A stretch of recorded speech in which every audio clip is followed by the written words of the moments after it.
কিয়ামত কি খুব নিকটে?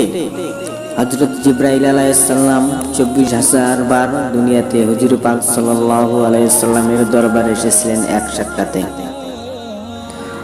হুজুর সাল্লাল্লাহু আলাইহি সাল্লাম জিবরাইল আলাইহিস সালামকে জিজ্ঞাসা করেছিলেন, হে জিবরাইল, আমার ইন্তেকালের পরে তুমি কতবার দুনিয়াতে আসবে? তিনি বললেন, 10 বার আসবো এবং প্রতিবারেই একটি করে জিনিস তুলে নেব।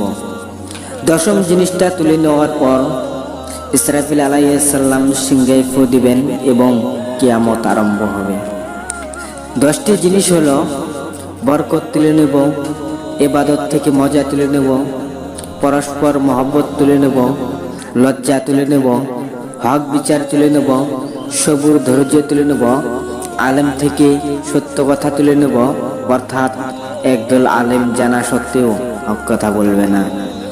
ধনীদের সৎ সাহস উঠিয়ে নেব, ইমানদার থাকবে না, ইমান উঠে যাবে।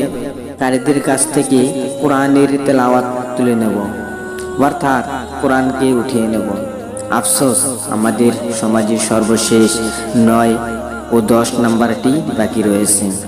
যেদিন এই দুটি উঠে যাবে সেদিনই হবে শেষ সময়।